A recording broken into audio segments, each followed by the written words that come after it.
Nah spiritual tapi satu sisi ada juga elemen nafsu kita itu yang sebenarnya ingin mendekat ke ke Tuhan. Nah ini nafs gitu. Makanya ada tingkatannya di sini. Ada kalau amarah bisu sebenarnya, tapi ini dibahasakan sebagai nafsu tirani. Nah kemudian ada lawamah.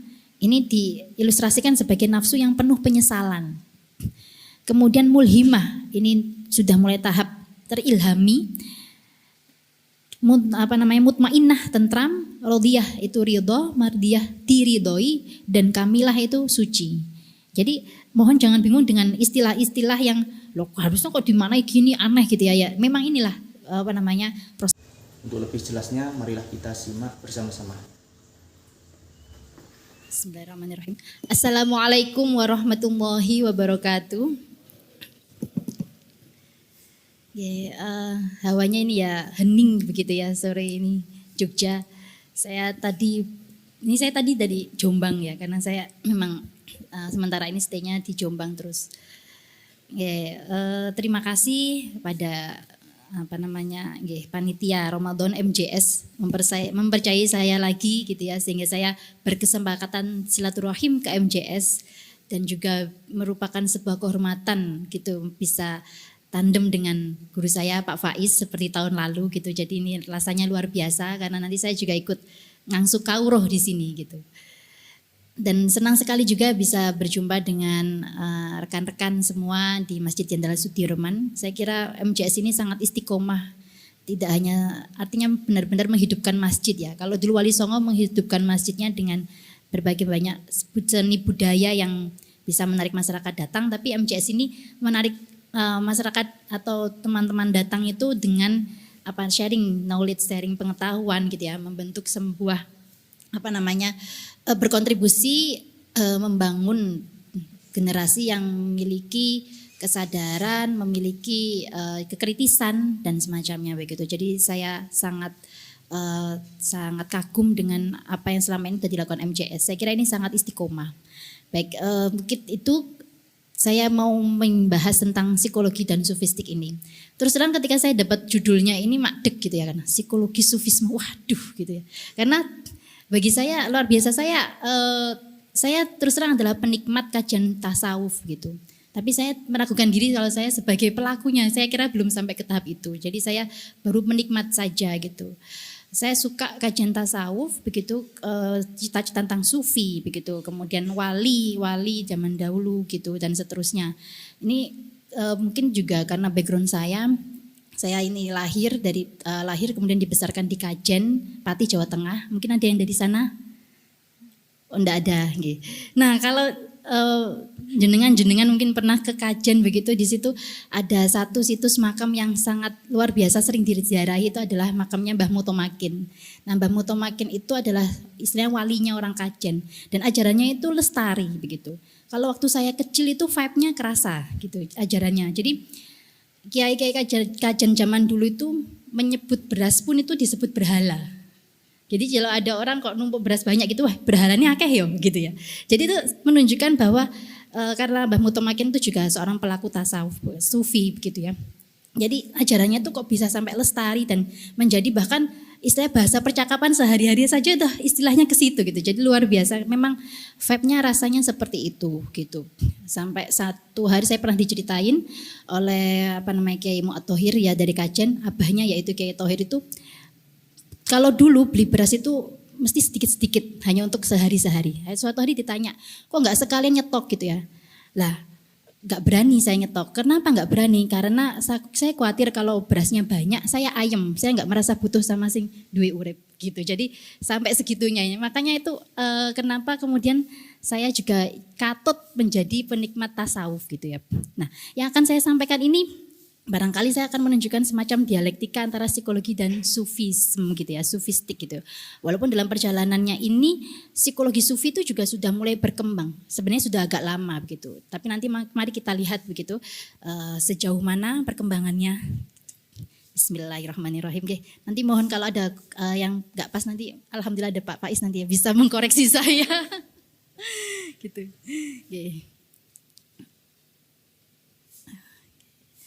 Nah, apa itu psikologi? Saya akan mulai dari sini dulu. Mungkin teman-teman sudah sangat familiar di sini, barangkali ada yang dari mahasiswa psikologi ya. Ini buku babon kami itu dulu judulnya Psychology, Science of Mind and Behavior, gitu, Passer and Smith zaman saya. Nah, ternyata definisi itu sampai sekarang sama ya. Psikologi adalah kajian ilmiah tentang jiwa atau proses mental dan perilaku ini yang disepakati oleh APA. Jadi kami akui bahwa selama ini kami berkiblat pada psikologi barat gitu ya. APA itu adalah American Psychology Association. Jadi ini definisi yang diakui APA ini seperti ini, kajian ilmiah tentang jiwa atau proses mental dan perilaku. Nah, objek kajiannya ini meliputi persepsi gitu ya, bagaimana kita memandang orang lain, memandang dunia kita gitu ya. Kognisi, atensi, emosi, intelijensi, fungsi otak, ini neuropsychology, interaksi, ini misalnya psikologi sosial, kepribadian, motivasi dan yang lain-lain. Jadi sangat banyak gitu, tapi memang cakupannya adalah pada tentang jiwa. Nah, jiwa di sini dimaknai sebagai proses mental. Perlu disadari juga bahwa psikologi ini termasuk cabang ilmu termuda. Ya, yang lainnya sudah dari cabang ilmu psikologi baru setelah ada laboratorium yang didirikan oleh Wundt di Jerman, di Leipzig, Jerman. Mengapa? Karena dulu dianggap pseudo science. Kenapa ya? Karena kalau bicara jiwa itu kan sesuatu yang tidak bisa tidak bisa dilihat, ya semuanya tidak bisa dilihat, tapi artinya sulit sekali kemudian membuat semacam studi tentang jiwa yang konsisten dan objektif, tantangannya seperti itu. Sampai kemudian ada laboratorium yang didirikan itu, kemudian kita didorong untuk melakukan operasionalisasi segala term-term atau istilah konsep-konsep psikologis. Misalnya intelijensi ini kan konsep yang diadakan, kecerdasan ya, kecerdasan kan nggak ada orang yang bisa lihat, oh kalau kepalanya besar ini berarti pinter, kan nggak bisa.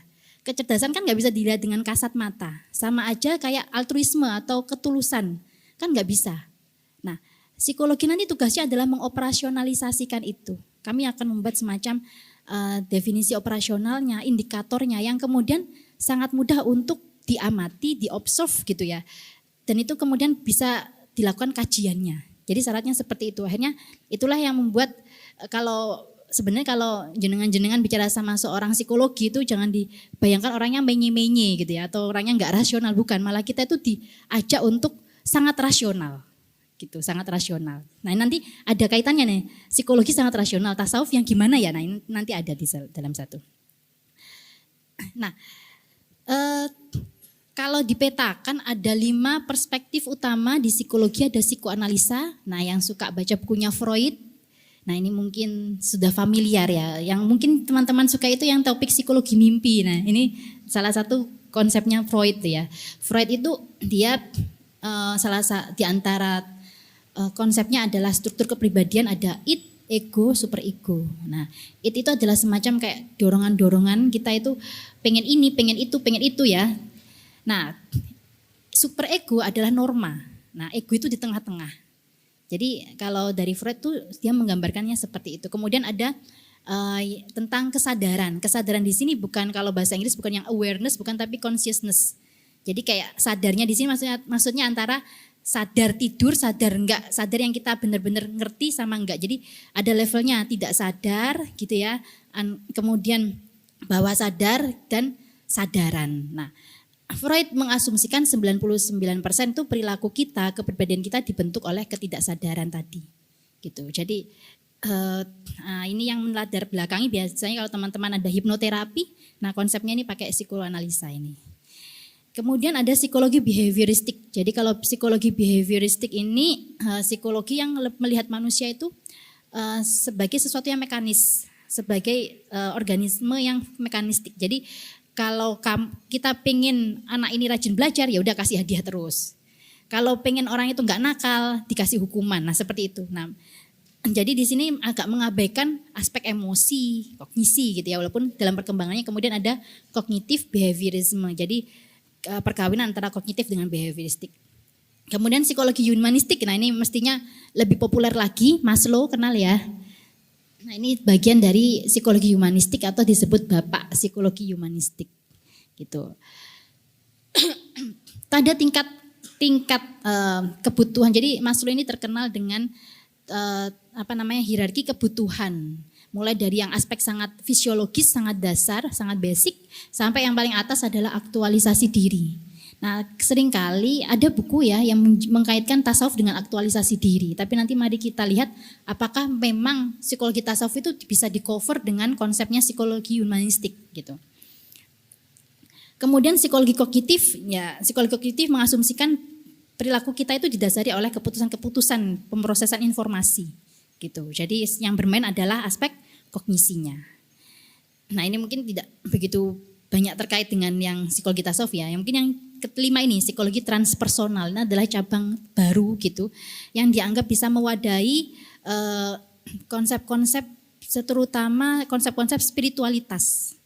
Nah, di sini ini konsepsinya jauh sangat berbeda gitu. Cuman memang perkembangannya ini tantangannya adalah bagaimana membuatnya itu sebagai sebuah pendekatan yang integratif, tidak hanya eklektif gitu. Kalau saya meminjam istilah dari Pak Hendro Prabowo itu dalam tulisannya psikologi transpersonal. Kalau eklektif itu apa? Jadi cuman diambil semacam terapinya, itu intervensi yang misalnya terapi yoga, meditasi untuk menurunkan kecemasan begitu. Ini eklektif aja, tapi dari bagaimana tentang teorinya, teorisasinya apakah sudah sepenuhnya diterima. Nah itu kalau sampai iya berarti itu sudah sangat integratif. Kalau belum cuman baru diambil bagian-bagian yang kayaknya oh bisa masuk gitu, yang lainnya enggak. Nah ini tantangannya di sini. Nah kalau bicara tentang psikologi sufistik, saya ingin menjelaskan juga istilah lain. Kalau tadi kita udah bicara tentang 5 perspektif besar dalam psikologi tadi. Nah sekarang kalau ini ada istilah-istilah lain dalam psikologi yang barangkali agak overlap. Yang pertama adalah psikologi agama, kemudian psikologi timur. Di sini saya mengajak untuk melihat posisi psikologi sufistik itu di mana. Yang pertama psikologi agama.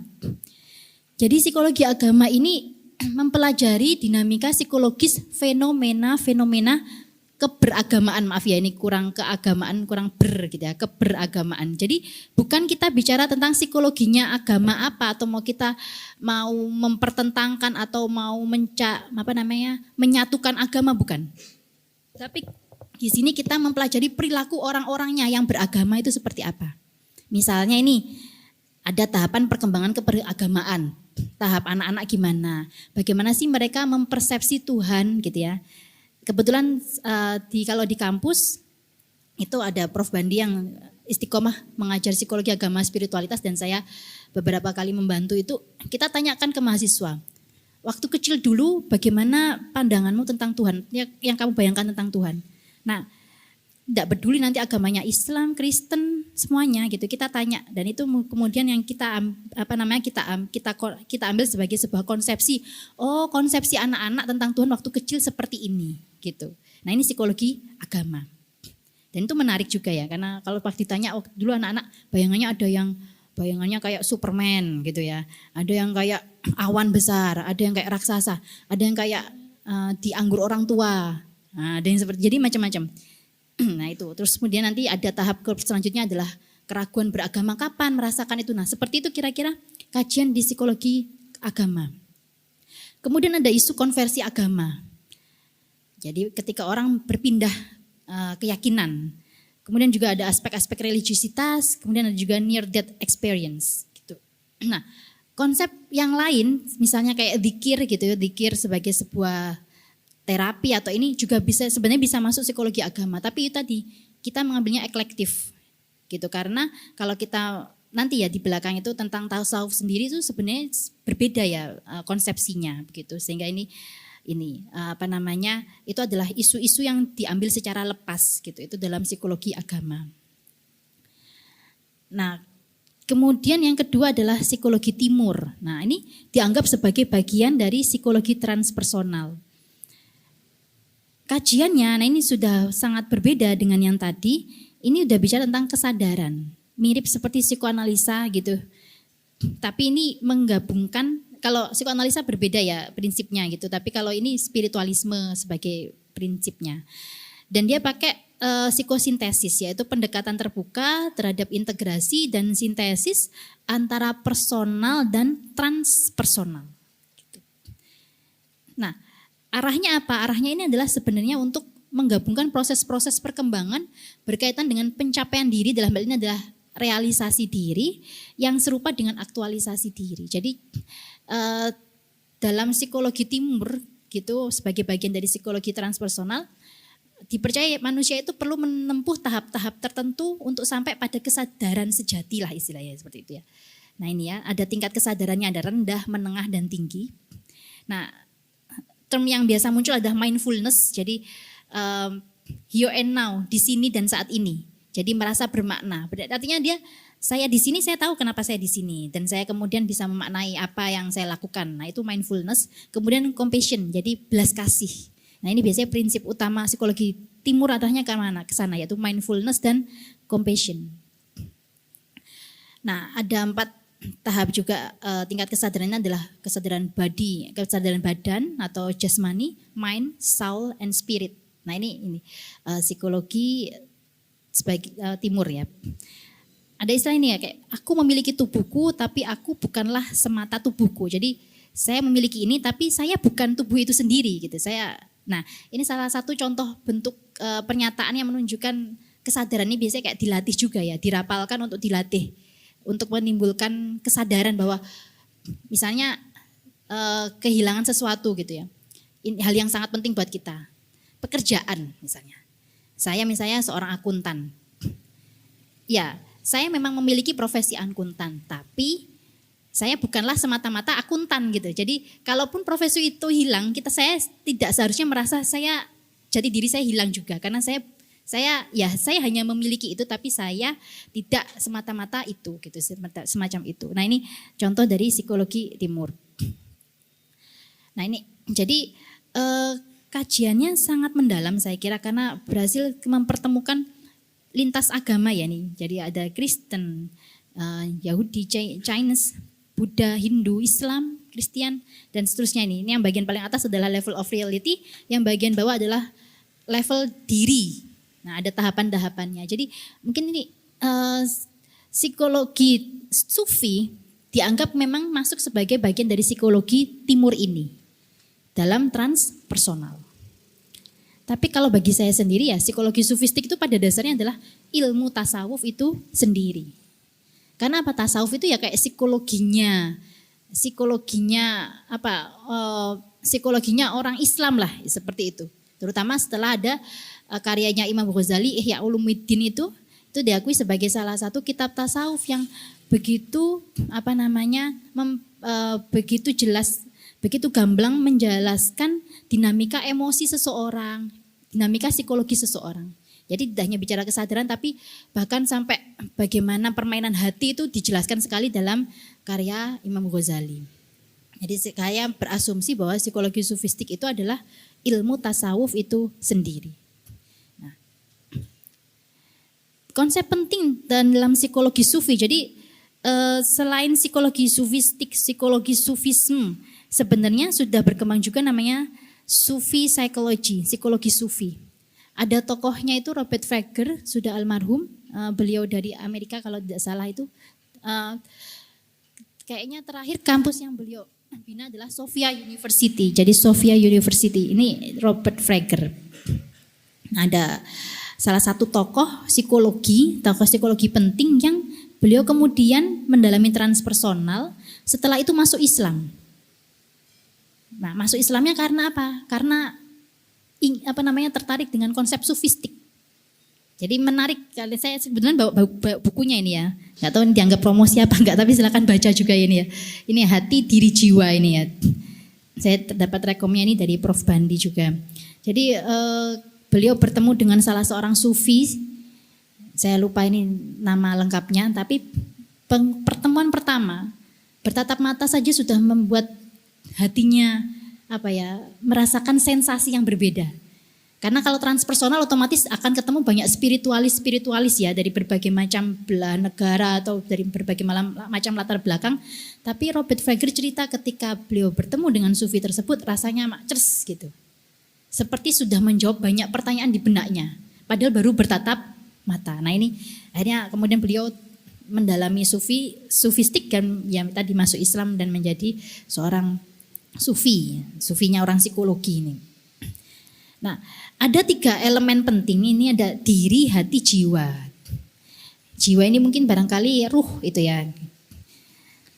Nah, diri ini kalau di bahasa Arab kan ya nafas. Jadi sebenarnya konsepsinya, kenapa saya bilang psikologi sufistik adalah ilmu tasawuf itu sendiri, karena konsepsinya ya sama. Tapi memang karena tadi ya saya sampaikan bahwa psikologi itu menuntut kita untuk bisa mengoperasionalisasikan, maka ada beberapa semacam proses penjelasan ulang gitu, semacam bukan konversi tapi semacam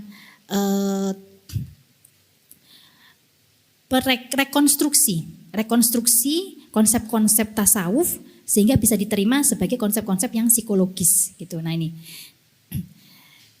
diri ini merupakan sebuah proses yang dihasilkan oleh interaksi antara ruh dan jasad dan itu bersifat dinamis. Itu nafas ya, mencakup kecenderungan material dan spiritual. Jadi nafsu itu ada yang sifatnya material, ada yang sifatnya spiritual. Nah kalau material ya kita pengen kayak puasa inilah ya, makan minum, terus pengen menjelang lebaran ya belanja itu ya, itu nafsu gitu. Nah spiritual, tapi satu sisi ada juga elemen nafsu kita itu yang sebenarnya ingin mendekat ke ke Tuhan. Nah ini nafs gitu. Makanya ada tingkatannya di sini, ada kalau di amarah bisu sebenarnya, tapi ini dibahasakan sebagai nafsu tirani. Nah kemudian ada lawamah, ini diilustrasikan sebagai nafsu yang penuh penyesalan. Kemudian mulhimah, ini sudah mulai tahap terilhami. Mutmainnah, tentram, rodiyah itu ridho, mardiyah diridhoi, dan kamilah itu suci. Jadi mohon jangan bingung dengan istilah-istilah yang loh harusnya kok dimaknai gini, aneh gitu ya. Ya memang inilah proses dialektika antara psikologi dengan tasawuf gitu. Nah 7 tingkatan ini barangkali kalau saya jelaskan satu-satu nanti lama ya. Nanti kayaknya nanti Pak Ais yang akan lebih gitu. Tapi mungkin yang saya sampaikan di sini adalah yang pertama ini amarah bisu, ini adalah nafsu-nafsu yang mengajak pada hal-hal yang ya sifatnya itu kenikmatan sesaat gitu ya. Dan itu cenderung mengajak kita untuk lebih jauh lagi memanjakannya gitu. Nah ini amarah bisu. Nah ketika orang dia dilingkupi pada tingkat nafsu yang ini, maka ya bawaannya ya hanya berputar-putar antara ya aku pengen ini, pengen itu gitu ya. Kalau enggak ini aku enggak bisa tenang, kalau enggak ini aku enggak bahagia, seperti itu. Ubet-ubetannya itu seperti itu kalau bahasa Jawa. Nah ketika masuk ke nafsu yang lawamah, dia sudah mulai notice, kayaknya ada yang salah deh sama gaya hidupku itu. Kayaknya ada sesuatu yang enggak oke gitu ya. Udah ada seperti itu, tapi orang akan terus terjebak ke sini kalau enggak terus dilatih. Nggak bisa masuk ke mulhimah, malah bisa lagi turun lagi ke amaroh gitu. Nah di sini perlu dilatih sehingga bisa masuk ke yang tingkat terilhami. Terilhami dia sudah mulai membatasi diri dari hal-hal yang jelek. Istilahnya jadi orang baik. Tapi hati-hati di bagian mulhimah ini ada sebenarnya kayak jebakan-jebakan, trap-trap gitu yang membuat dia merasa wah aku wes api yo. Nah kayak ini contoh mulhimah, ini adalah jebakan di level yang ketiga.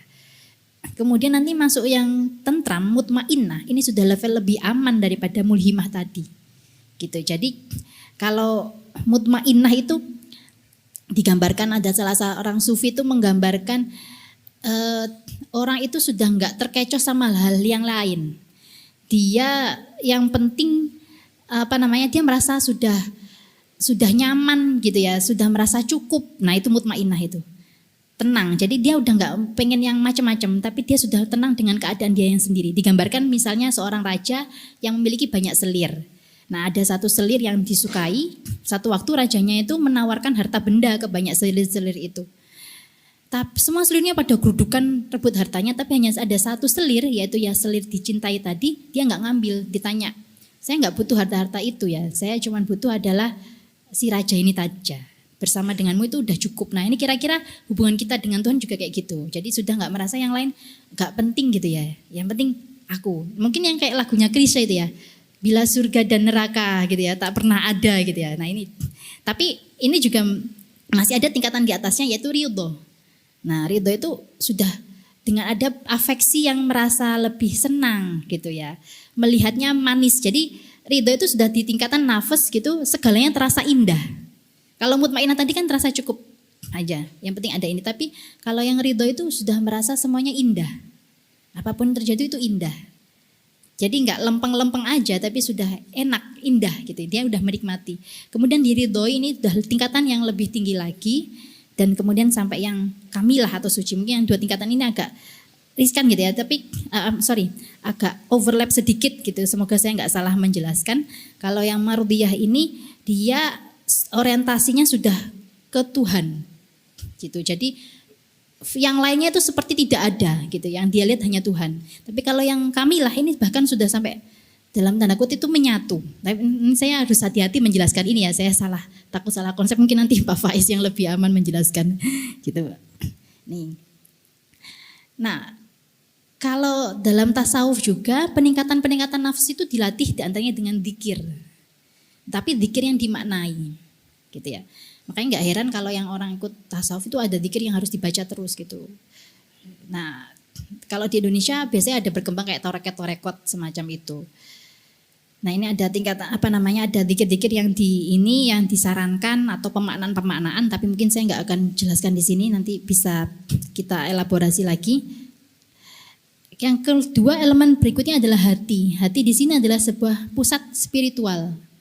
Nah, kalau taunya orang psikologi itu ya hati itu kayak afeksi. Kalau di psikologi itu hati itu lebih pada afeksi emosi gitu. Tapi kalau di tasawuf ini hati itu bahkan ada semacam lapisan-lapisannya. Ada yang lapisan paling luar itu dada, kemudian kolab, fuad, dan lub. Lub itu yang terdalam. Hati yang terdalam. Nah, ini yang unik adalah di bahasa percakapan kita kan dari lubuk hati yang terdalam. Nah, gitu. Tapi terus terang kalau di psikologi yang barat dalam tanda kutip, kami tidak begitu mengeksplor itu.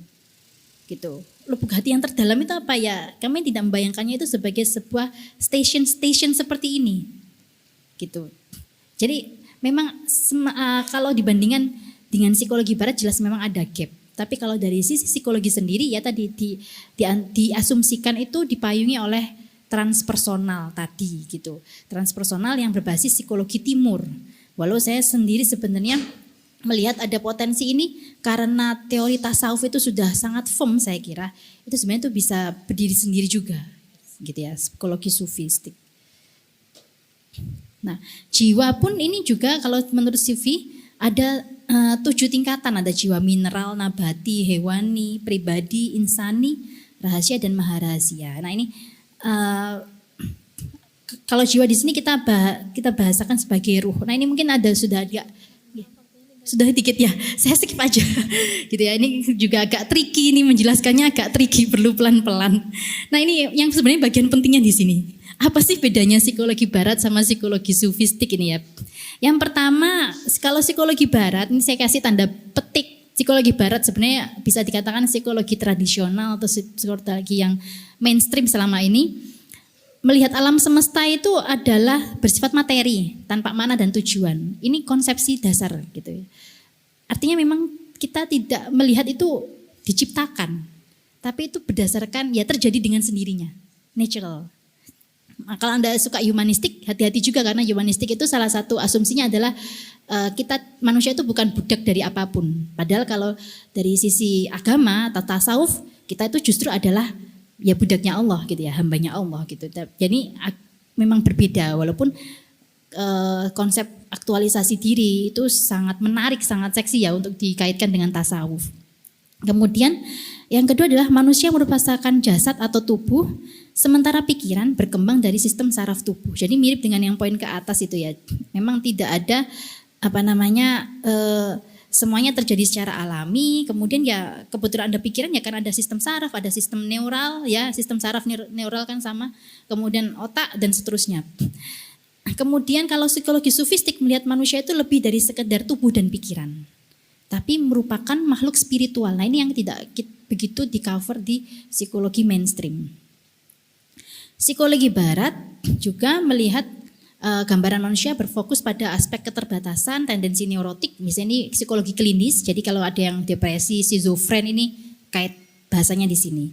Serta potensi-potensi positif manusia, misalnya ya humanistik deh ya. Kemudian kalau psikologi sufistik ini, manusia itu punya sifat malaikat, punya sifat hewani. Dia bisa menjadi lebih dari malaikat, dia juga bisa menjadi lebih dari hewan. Jadi manusia posisinya seperti ini. Jadi ini beda. Asumsi-asumsi dasarnya beda.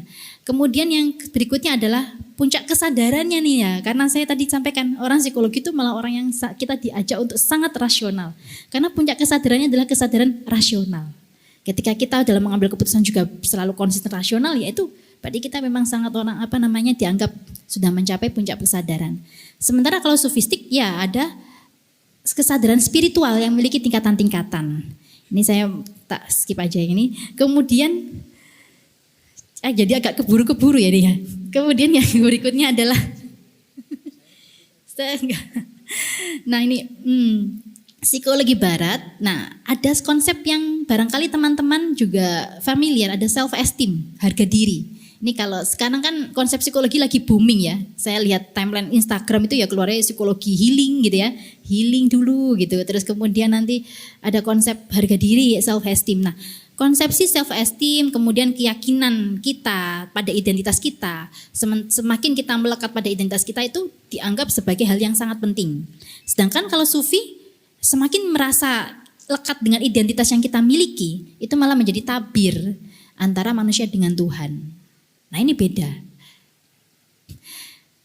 Berikutnya adalah psikologi barat melihat kepribadian itu merupakan struktur yang relatif utuh.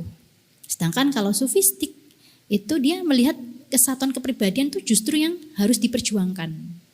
Karena apa ya, tadi ada konsepsi tentang diri jiwa aja ada 7 ya, jiwa mineral sampai jiwa ini. Nah ini kan butuh keseimbangan bagaimana kita mencapai keutuhan kepribadian dan seterusnya.